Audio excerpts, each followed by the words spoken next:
കഥ പറഞ്ഞു ഇരവുകൾക്കു കനവുകൾ കൊടുത്തവർ. കഥ പറഞ്ഞു വിപ്ലവം വരുത്തിയോ. കഥ പറഞ്ഞു ഇരവുകൾക്കു കനവുകൾ കൊടുത്തവർ. കവിത പാടി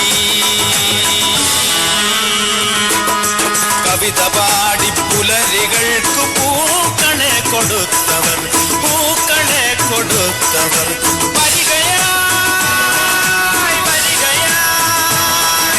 പുതിയ ഭാവതാളമാർന്നു വീണ്ടും വരികയായി കഥ പറയാൻ വരികയായി.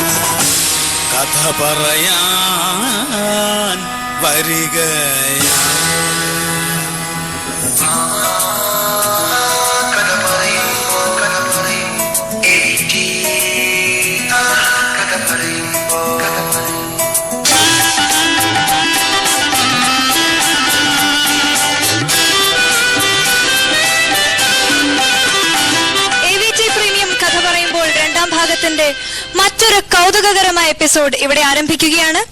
ഇന്നത്തെ മത്സരാർത്ഥികൾക്ക് വിലയേറിയ നിർദ്ദേശങ്ങൾ നൽകുന്നതിനായി നമ്മുടെ ജൂറി പാനലിനെ ഞാൻ സാദരം ക്ഷണിച്ചുകൊള്ളുന്നു. ഇന്നത്തെ എപ്പിസോഡിലെ first performer Praveen Kumar.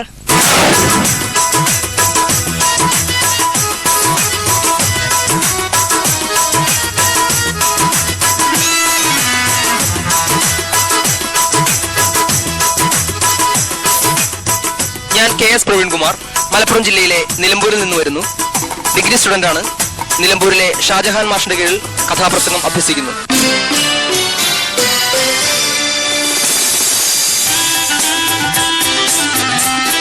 Hi, എന്താ ചെയ്യണേ? ഞാൻ ഡിഗ്രിക്ക് പഠിക്കണം. പ്രവീൺ ചേട്ടന്റെ വീട് എവിടെയാ? മലപ്പുറം ജില്ലയിലെ നിലമ്പൂരിലെ കുറ്റിക്കാട് സ്ഥലത്താണ്. നിലമ്പൂരിലെ കുറ്റിക്കാട്. മൂട്ടി ജനിച്ചപ്പോൾ ഇതുപോലെ കുറ്റിക്കാടാണോ? ഇല്ല, അത് പിന്നെങ്ങനെ കുറ്റിക്കാടാ. ഏതല്ലേ? ഇന്ന് ഏത് കഥയാ പറയണേ? ഭാരതപർവം.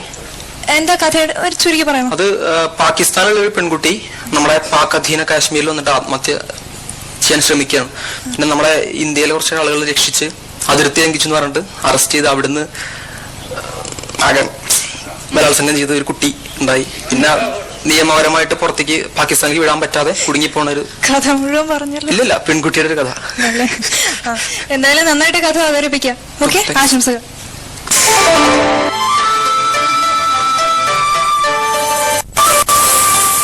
ഞാൻ അവതരിപ്പിക്കുന്നു ഭാരതപർവം.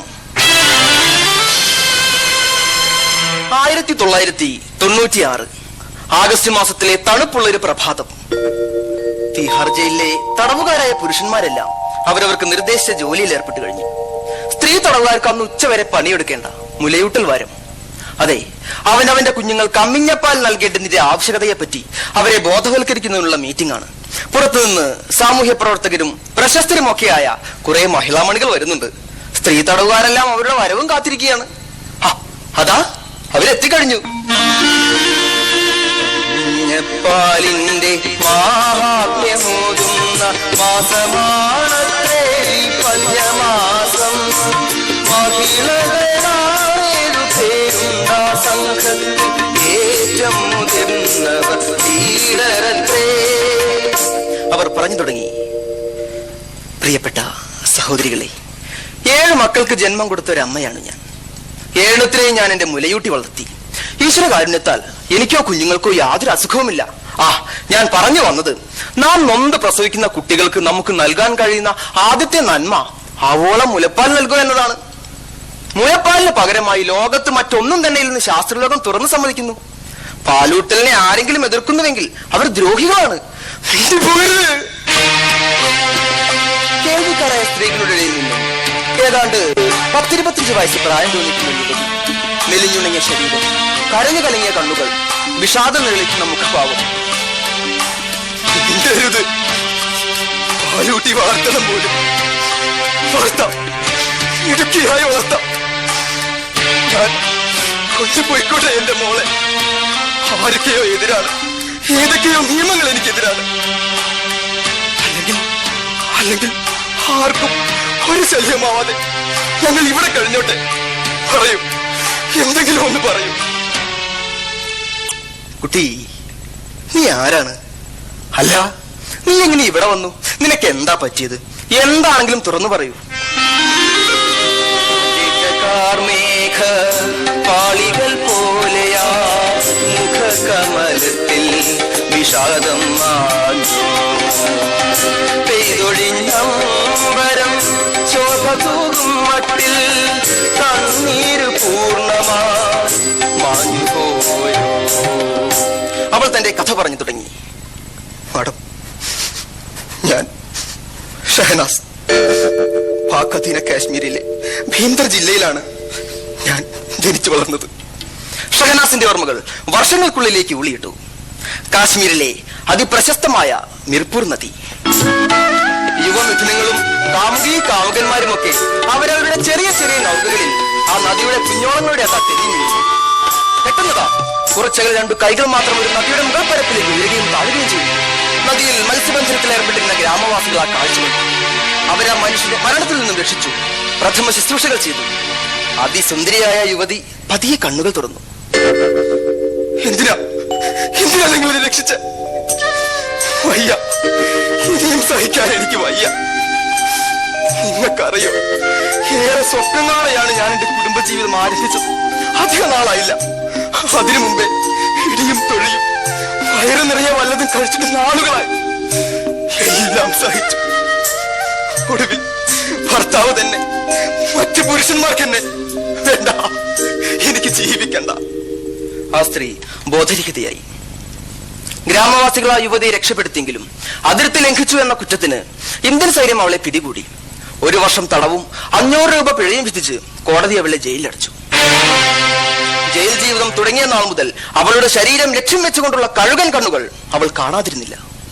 എന്തിനധികം പറയുന്നു, ആ കാരാഗ്രഹത്തിലെ സുഖവാസത്തിനിടയിൽ അവൾ ബലാത്സംഗം ചെയ്യപ്പെട്ടു. ദുരന്തങ്ങൾ ഓരോന്നായി അവളെ വേട്ടയാടിക്കൊണ്ടിരുന്നു. എന്തു ചെയ്യാം? സ്ത്രീ, എല്ലാം സഹിക്കാനും പൊറുക്കാനും വിധിക്കപ്പെട്ടവൾ. സർവം സഹായ ഭൂമിയെ പോലെ സർവം സഹായ സ്ത്രീ. നീണ്ട 1 വർഷക്കാലം അവജ്ഞയും കുറ്റപ്പെടുത്തലും ഭീഷണികളും ഒക്കെയായി കടന്നുപോയി. ഇതിനിടയിൽ ആ കാരാഗ്രഹത്തിലെ 4 ചുവരുകൾക്കുള്ളിൽ അവൾ ഒരു പെൺകുഞ്ഞിന് ജന്മം നൽകി. അതിർത്തി ലംഘിച്ചതിന് കിട്ടിയ സമ്മാനം നിയമപാലകൻ ഒരാൾ നൽകിയ അവിഹിത സന്തതി, നിഷ്കളങ്കതയുടെ പ്രതീകം. അതാ ആ തറയിൽ കിടന്ന് കൈകാലിട്ടിരിക്കുന്നു. ഒരു തെറ്റും ചെയ്യാത്ത ആ പിഞ്ചു കുഞ്ഞും ജനനം മുതൽ തടവറയിൽ. ക്ഷമിക്കുക പൈതലേ, കാവത്യലോകത്തിന്റെ ക്രൂരതയാണിതിലെന്നും ചെയ്യാം. അവളുടെ ശിക്ഷാകാലാവധി കഴിഞ്ഞു. ജന്മനാട്ടിലേക്ക് അവളെയും കുഞ്ഞിനെയും കയറ്റിവിടുവാൻ മേലധികാരികൾ ഉത്തരവിട്ടു. പാകിസ്ഥാനുമായി ഭാരത സർക്കാർ ബന്ധപ്പെട്ടു. ഞങ്ങളുടെ രാജ്യത്തിന്റെ സന്തതിയെ ഏറ്റെടുക്കാൻ ഞങ്ങൾ തയ്യാറാണ്. പക്ഷേ ഇന്ത്യയിൽ പിറന്ന കുഞ്ഞ് ഇന്ത്യക്കാരിയായതിനാൽ കുട്ടിയെ ഏറ്റെടുക്കാൻ നിർവാഹമില്ല. ഇവളുടെ ദുരന്തങ്ങളുടെ ഫലമാണ്. സമ്മതിച്ചു. പക്ഷെ ഇവളില്ലാതെ ഞാൻ എങ്ങോട്ടുമില്ല. അവൾ തന്റെ നിലപാടിൽ ഉറച്ചു നിന്നു. മാഡം പറയും, ഞാൻ എന്റെ കുഞ്ഞിനെ കൊണ്ടുപോയിക്കോട്ടെ. ആരൊക്കെയോ എതിരാണ്, ആരുടെയൊക്കെയോ നിയമങ്ങൾ എനിക്കെതിരാണ്. പറയും മാഡം, എന്തെങ്കിലും ഒന്ന് പറയും. ആ വന്ധ്യവയോധിക അവളെ തന്നോട് ചേർത്ത് പിടിച്ചു. ഷഹനാസ്, സത്യത്തിൽ നീ നിരപരാധിയാണ്. നിനക്ക് വേണ്ടി ചെയ്യാൻ പറ്റുന്നതൊക്കെ ചെയ്യുമെന്ന് ഞാൻ വാക്കുതരുന്നു. സമാധാനമായിരിക്കും കുട്ടി. തോരാത്ത കണ്ണുനീരുമായി നിരന്തരം പ്രാർത്ഥനയോടെ ഷഹനാസ് ദിവസങ്ങൾ കഴിച്ചുകൂട്ടി. മാനസം വേദന കാർന്നു തിന്നപ്പോഴും മാറിൽ മുറുകെ പിടിച്ചവൾ കുഞ്ഞിനെ ക്രൂരരാ മാനവ കൂട്ടമീ കുഞ്ഞിനെ കൊല്ലുകയെന്നതും സംഭവിക്കാം. ഏതായാലും അവളുടെ മോചനം ചുവപ്പ് നാടുകളിലെ ജീവപര്യന്തമാക്കുവാൻ അധികാരത്തിന് കഴിഞ്ഞില്ല. നീണ്ട 8 വർഷക്കാലം കുറ്റവാളിയല്ലാതെ അവൾ ആ തടവറയിൽ കഴിഞ്ഞു. ഒടുവിൽ ദൈവം അവളുടെ പ്രാർത്ഥന കേട്ടു. ഷഹനാസിനെയും കുഞ്ഞിനെയും വിട്ടയക്കുവാനും 3 ലക്ഷം രൂപ നഷ്ടപരിഹാരമായി കൊടുക്കുവാനും ജമ്മു കാശ്മീർ ഹൈക്കോടതി ഉത്തരവിട്ടു. ലോകത്തിലെ ഏറ്റവും വലിയ ജനാധിപത്യ രാജ്യം, സ്ത്രീകളെ ദേവതയായി കാണണമെന്ന് പഠിപ്പിച്ച ആർഷഭാരത സംസ്കാരം 3 ലക്ഷം രൂപയും ഒരു കൈക്കുഞ്ഞിനെയും സമ്മാനമായി നൽകിക്കൊണ്ട് ഉത്തരവാദിത്വം ഒഴിഞ്ഞു. അച്ഛനാരെന്നറിയാത്ത പിഞ്ചു കുഞ്ഞിനെ കൊണ്ടുള്ള അവളുടെ ശിഷ്ട ജീവിതം നമ്മൾ ഓർത്തോ? അവൾക്ക് നേരെ വരുന്ന കുത്തുവാക്കുകളുടെ കൂരമ്പുകൾ ഓർത്തു. എന്തിന് ആ കുഞ്ഞിന്റെ ഭാവി ഓർത്തു? ഇതിനെല്ലാം ഭാരതീയരായ നാം ഓരോരുത്തരും ഉത്തരവാദികളല്ലേ? അമ്മയുടെ കയ്യിൽ മുറുകെ പിടിച്ച് ഇന്ത്യക്കാരെ ആകെ ഭീതിയോടെയും വേദനയോടെ നോക്കിക്കൊണ്ട് അതാ വാഗാതിർത്തി കടക്കുന്നു ആ പിഞ്ചു ബാലിക. അതെ, ഷഹനാസിന്റെ മകൾ. പ്രിയമുള്ളവരെ, അന്തസ്സോടെയും അഭിമാനത്തോടെയും ജീവിക്കുവാൻ നാം ഓരോരുത്തർക്കും അവകാശമില്ലേ?